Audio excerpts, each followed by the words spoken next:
ആ ആ ആദിത്യം വരുന്നതിനോട് രഘുവേട്ടനും അമ്പിളി ചേച്ചിക്കും വലിയ താല്പര്യം ഇല്ലാത്തതുപോലെ ഞങ്ങൾക്ക് തോന്നിയത്. ആ എന്നാ അച്ഛനെ പഴയ ശിഷ്യനെ വെയിറ്റ് ചെയ്യുന്നുണ്ടായിരുന്നു. ആ ഞങ്ങൾ ഇന്നലെ രാത്രി അച്ഛൻ എന്താ പറ്റിയെന്ന് ആലോചിക്കുന്നതിനിടയില് ഈ ആദിത്യനെ പറ്റി ഞങ്ങൾ ചിന്തിച്ചു. ഇതുവരെ ചിത്രത്തിൽ വരാത്ത ആ ശിഷ്യന് അച്ഛന്റെ മിസ്സിങ്ങില് എന്തെങ്കിലും പങ്കുണ്ടാവോ? ആദിത്യൻ ഇതുവരെ ചിത്രത്തിൽ വരാത്ത ആളൊന്നല്ലതേ. അച്ഛനെ കാണാൻ അയാൾ ഇവിടെ വന്നിട്ടുണ്ട്. അനുചേച്ചിയും അയാളെ അന്ന് കണ്ടിട്ടുണ്ട്. ആദിത്യന്റെ കാര്യം അനുചേച്ചി ഞാൻ സംസാരിച്ചായിരുന്നു. ദാസങ്ങളുടെ വീട്ടിൽ വെച്ച് ചേച്ചി അത് ചർച്ച ചെയ്യും. അത് മതി. അപ്പോ നമ്മൾ ചിന്തിച്ചതിലും ചില കാര്യങ്ങളുണ്ട് ശബരേട്ട. എന്തായാലും അനുചേച്ചി തിരിച്ചു വരുന്നത് വരെ നമുക്ക് വെയിറ്റ് ചെയ്യാം. അതെ, എനിക്ക് ഓഫീസിൽ പോണം. നീ ഇവിടെ ഇരുന്നോ, എന്നെ വിളിച്ചാ മതി. ശബരേട്ടൻ ഇവിടെ ഒന്ന് ഇരുന്നേ. എന്തായാലും ഇറങ്ങി പുറപ്പെട്ടു. ഇനി അച്ഛന്റെ വിവരങ്ങൾ അറിഞ്ഞിട്ട് പോയാ മതി. ഇരിക്ക ശബരേട്ട. ചേച്ചി, ഭാനുമ്മ ഇവിടെ ഇല്ലേ? ചായ ഇടാൻ പറയായിരുന്നു. ഭാനുമ്മ മക്കളുടെ അടുത്തതേ. ചായ ഞാനിടാം. മഞ്ചാടി നീമ്പ. എന്തിനാ ദേ ബാക്കിയുള്ളവരിങ്ങനെ ബുദ്ധിമുട്ടിക്കുന്ന? നമ്മൾ ചായ കുടിച്ചിട്ടല്ലേ വന്നത്. കുറച്ച് ബുദ്ധിമുട്ടട്ടെ ശബരേട്ട, എന്നാലേ നമുക്കൊരു വിലയുണ്ടാവുള്ളൂ. മനസ്സിലായോ?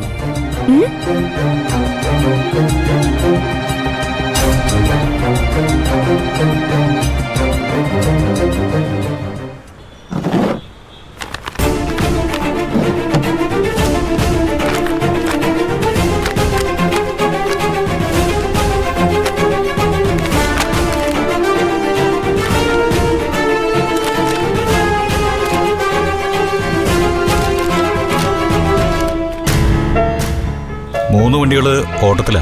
ഓക്കെ. പേപ്പേഴ്സൊക്കെ ഇവിടെ ഉണ്ട്. ഓക്കെ. പുറത്തുള്ള വണ്ടികൾ പുതിയതാണോ?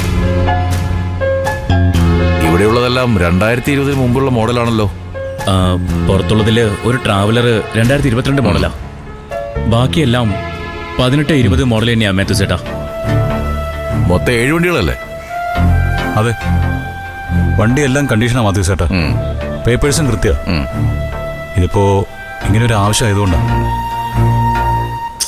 മാത്യു ചേട്ടാ, ഞങ്ങൾക്കൊരു 2 മാസത്തെ ടൈം മതി. അതിനുള്ളില് മാത്യു ചേട്ടൻ പറയുന്ന ഇൻട്രസ്റ്റ് തന്ന് ഞങ്ങൾ ക്ലോസ് ചെയ്തോളാം. അതല്ല സത്യ, 5 വർഷം പഴക്കമുള്ള വണ്ടികൾക്ക് വായ്പ കൊടുക്കണ്ടെന്നാ മുകളിൽ നിന്നുള്ള ഓർഡർ.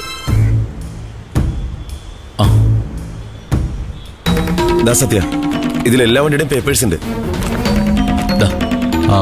അത് ചേട്ടാ, അകത്തേക്ക് വാ, നമുക്ക് അവിടെ നിന്ന് സംസാരിക്കാം. അതൊന്നും വേണ്ടെന്ദ്ര, സംസാരിക്കാൻ കൂടുതലൊന്നുമില്ല. ഇന്ദ്രനായതുകൊണ്ട് ഞാൻ എൻ്റെ സ്വന്തം റിസ്കിൽ 7 വണ്ടികളുടെ പേപ്പർ വെച്ച് ഒരു 7 ലക്ഷം രൂപ വാങ്ങിച്ചു തരാം. അതും 2 മാസത്തിനുള്ളിൽ ക്ലോസ് ചെയ്യാമെങ്കിൽ മാത്രം. മാത്യു ചേട്ടാ, ഞങ്ങൾക്ക് 15 ലക്ഷം രൂപ ഇന്ന് വേണം. അതുകൊണ്ടാണ് ഇങ്ങനെ ഒരു കടുങ്കൈ ചെയ്യുന്നത്. എനിക്ക് മനസ്സിലാവുന്നുണ്ട് ഇന്ദ്ര, പക്ഷെ എന്ത് ചെയ്യാം, എന്നെ കൊണ്ട് പറ്റുന്നതല്ലേ എനിക്ക് ചെയ്യാൻ പറ്റൂ. ബാക്കി നിങ്ങൾ വേറെ ഏതെങ്കിലും വഴിക്ക് സെറ്റ് ചെയ്യേ. 7 മതിയെങ്കിൽ ഓഫീസിൽ വന്നാൽ മതി, ഞാനവിടെ കാണും. എന്നാൽ ഞാൻ പോട്ടെ. മാത്യു ചേട്ടാ, ഫയല്. ശരി ശരി.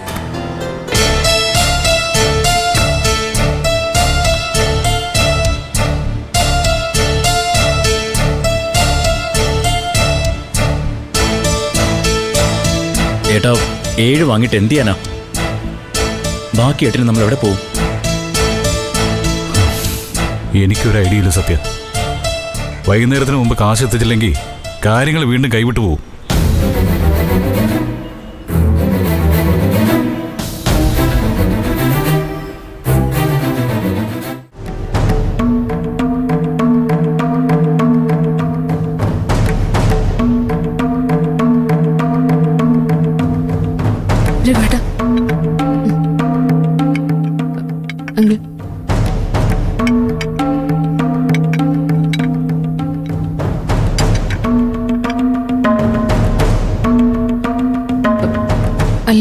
വല്ല വിളിയും വന്നു രഘുവേട്ടാ. വിളിച്ചെങ്കിൽ ഞങ്ങളിങ്ങനെ ഇരിക്കാം അമ്പിളി. ബാക്കി എല്ലാരും വിളിക്കുന്നുണ്ട്. എന്തായെന്ന് ചോദിക്കാനാവും. ഞാൻ ഈ ഫോൺ ഓഫ് ചെയ്താലോന്ന് വിചാരിക്കാം. അപ്പൊ പിന്നെ അവൻ വിളിച്ച എന്ത് ചെയ്യും? നീ മണ്ടത്തിലൊന്നും കാണിക്കാതിരിക്കും. അവനല്ലാതെ വേറെ ആര് വിളിച്ചാലും തൽക്കാലം ഫോൺ എടുക്കണ്ട.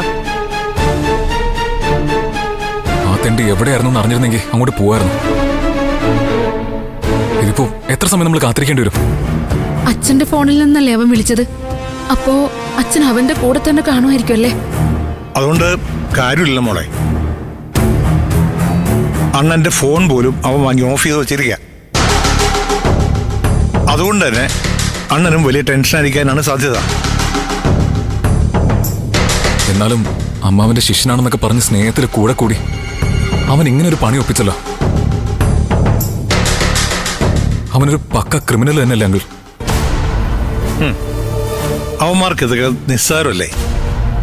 കിഡ്നാപ്പ് ചെയ്യാനും ഒളിപ്പിച്ചുകൊണ്ട് താമസിപ്പിക്കാനുള്ള സെറ്റപ്പും എല്ലാം ഇപ്പോഴും അവൻ്റെ അടുത്തുണ്ടാവും.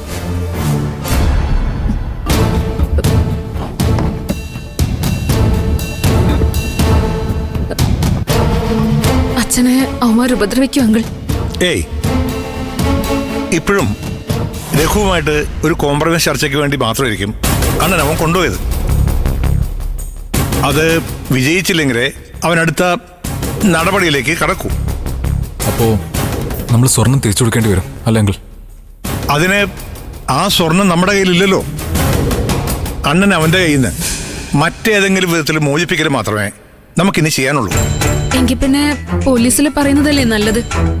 നമ്മള് സ്വർണം എടുത്തിട്ടില്ലെന്നല്ലേ പോലീസ് വിശ്വസിച്ചിരിക്കുന്നത്.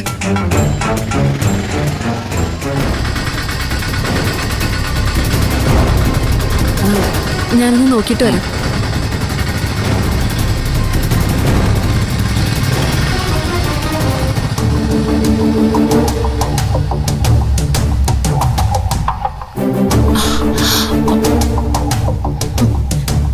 ഈശ്വര, അനുവാണല്ലോ. ഇവളോട് ഇനി എന്ത് പറയും? ചേച്ചി എന്താ? ആരാമ്പടി? അനു അങ്കിൾ.